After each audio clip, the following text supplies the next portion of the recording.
Genesis 48. It happened after these things that one said to Joseph, "Behold, your father is sick." He took with him his 2 sons, Manasseh and Ephraim. One told Jacob and said, "Behold, your son Joseph comes to you." And Israel strengthened himself and sat on the bed. Jacob said to Joseph, "God Almighty appeared to me at Luz in the land of Canaan and blessed me and said to me, 'Behold, I will make you fruitful and multiply you, and I will make of you a company of peoples, and will give this land to your seed after you for an everlasting possession.'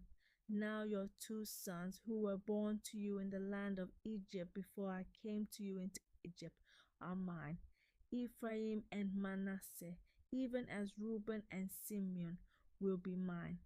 Your issue, who you become the father of after them, will be yours.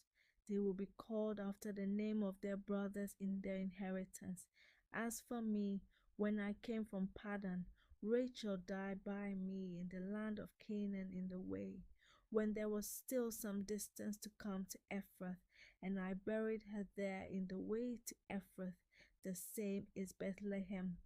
Israel saw Joseph's sons and said, "Who are these?" Joseph said to his father, "They are my sons, whom God has given me here." He said, "Please bring them to me, and I will bless them." Now the eyes of Israel were dim for age, so that he couldn't see. He brought them near to him, and he kissed them and embraced them. Israel said to Joseph, "I didn't think I would see your face, and behold, God has let me see your seed also." Joseph brought them out from between his knees, and he bowed himself with his face to the earth. Joseph took them both, Ephraim in his right hand toward Israel's left hand, and Manasseh in his left hand toward Israel's right hand, and brought them near to him. Israel stretched out his right hand and laid it on Ephraim's head, who was the younger, and his left hand on Manasseh's head, guiding his hands knowingly, for Manasseh was the firstborn.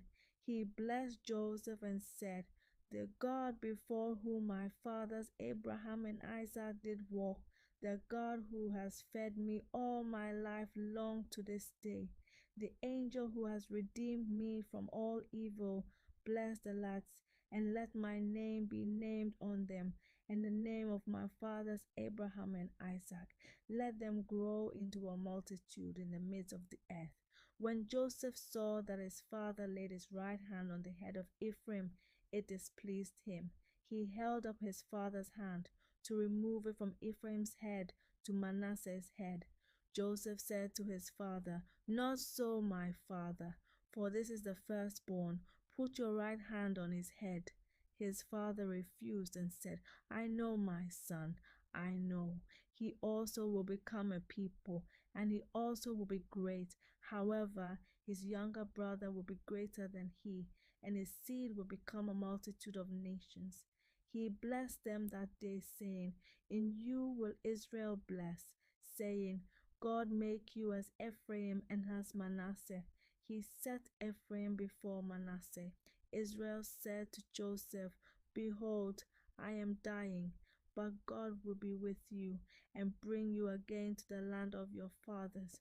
Moreover, I have given to you one portion above your brothers, which I took out of the hand of the Amorite with my sword and with my bow." Genesis 49. Jacob called to his sons and said, "Gather yourselves together, that I may tell you that which will happen to you in the days to come. Assemble yourselves and hear, you sons of Jacob. Listen to Israel your father. Reuben, you are my firstborn, my might, and the beginning of my strength, the preeminence of dignity, and the preeminence of power, boiling over as water. You shall not have the preeminence, because you went up to your father's bed, then defiled it. He went up to my couch. Simeon and Levi are brothers. Weapons of violence are their swords. My soul, don't come into their council. My glory, don't be united to their assembly. For in their anger they killed a man. In their self-will they hamstrung Enoch's. Cursed be their anger, for it was fierce, their wrath, for it was cruel. I will divide them in Jacob, scatter them in Israel. Judah, your brothers will praise you.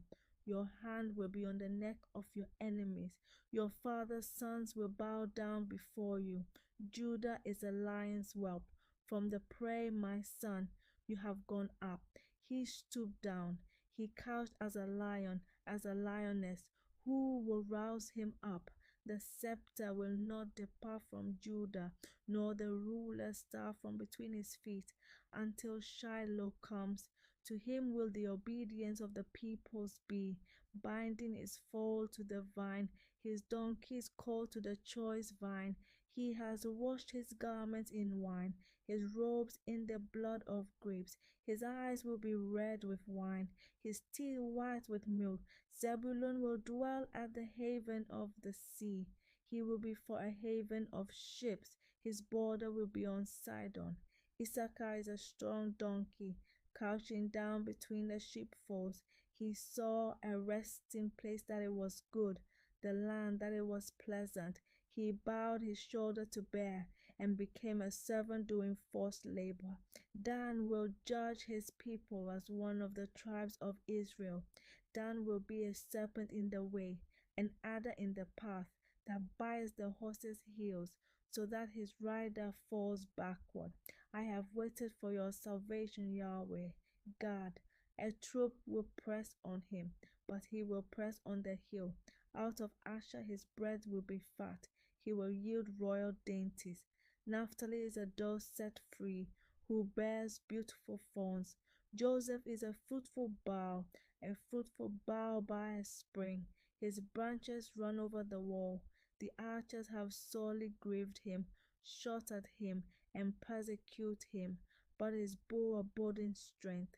The arms of his hands were made strong by the hands of the mighty one of Jacob. From there is a shepherd, the stone of Israel, even by the God of your father, who will help you, by the Almighty, who will bless you with blessings of heaven above, blessings of the deep that couches beneath, blessings of the breast and of the womb. The blessings of your father have prevailed above the blessings of the ancient mountains, than the bounty of the age-old hills. They will be on the head of Joseph, on the crown of the head of him who is separated from his brothers. Benjamin is a ravenous wolf. In the morning she will devour the prey. At evening he will divide the spoil. All these are the 12 tribes of Israel, and this is what their father spoke to them and blessed them. He blessed everyone according to his blessing. He charged them and said to them, I am to be gathered to my people. Bury me with my fathers in the cave that is in the field of Ephron the Hittite, in the cave that is in the field of Machpelah, which is before Mamre, in the land of Canaan, which Abraham bought with the field from Ephron the Hittite, for a possession of a burying place. There they buried Abraham and Sarah, his wife. There they buried Isaac and Rebekah, his wife. And there I buried Leah, the field and the cave that is therein, which was purchased from the children of Heth. When Jacob made an end of charging his sons, he gathered up his feet into the bed, and yielded up the spirit, and was gathered to his people. Genesis 50. Joseph fell on his father's face, wept on him, and kissed him. Joseph commanded his servants, the physicians, to embalm his father, and the physicians embalmed Israel. 40 days were fulfilled for him, for that is how many the days it takes to embalm. The Egyptians wept for him for 70 days. When the days of weeping for him were past, Joseph spoke to the house of Pharaoh, saying, If now I have found favor in your eyes, please speak in the ears of Pharaoh, saying, My father made me swear, saying, Behold, I am dying. Bury me in my grave, which I have dug for myself in the land of Canaan. Now, therefore, please let me go up and bury my father, and I will come again. Pharaoh said, Go up and bury your father, just like he made you swear. Joseph went up to bury his father, and with him went up all the servants of Pharaoh, the elders of his house, all the elders of the land of Egypt, all the house of Joseph, his brothers and his father's house. Only the little ones, their flocks and their herds, they left in the land of Goshen. There went up with him both chariots and horsemen. It was a very great company. They came to the threshing floor of Atad, which is beyond the Jordan, and there they lamented with a very great and sore lamentation. He mourned for his father 7 days. When the inhabitants of the land, the Canaanites, saw the mourning in the floor of Atad, they said, This is a grievous mourning by the Egyptians. Therefore the name of it was called Abel Mizraim, which is beyond the Jordan. His sons did to him just as he commanded them, for his sons carried him into the land of Canaan, and buried him in the cave of the field of Machpelah, which Abraham bought with the field, for a possession of a burying place, from Ephron the Hittite, before Mamre. Joseph returned into Egypt, he and his brothers, and all that went up with him to bury his father. After he had buried his father, when Joseph's brothers saw that their father was dead, they said, It may be that Joseph will hate us and will fully pay us back for all of the evil which we did to him. They sent a message to Joseph saying, Your father commanded before he died, saying, So will you tell Joseph, Now please forgive the disobedience of your brothers and their sin, because they did evil to you. Now please forgive the disobedience of the servants of the God of your father. Joseph wept when they spoke to him. His brothers also went and fell down before his face, and they said, Behold, we are your servants. Joseph said to them, Don't be afraid, for I am in the place of God. As for you, you meant evil against me, but God meant it for good, to bring to pass as it is this day, to save many people alive. Now therefore don't be afraid. I will nourish you and your little ones. He comforted them and spoke kindly to them. Joseph lived in Egypt, he and his father's house. Joseph lived 110 years. Joseph saw Ephraim's children to the third generation. The children also of Mashiach, the son of Manasseh, were born on Joseph's knees. Joseph said to his brothers, I am dying, but God will surely visit you and bring you up out of this land, to the land which he swore to Abraham, to Isaac, and to Jacob. Joseph took an oath of the children of Israel, saying, God will surely visit you, and you shall carry up my bones from here.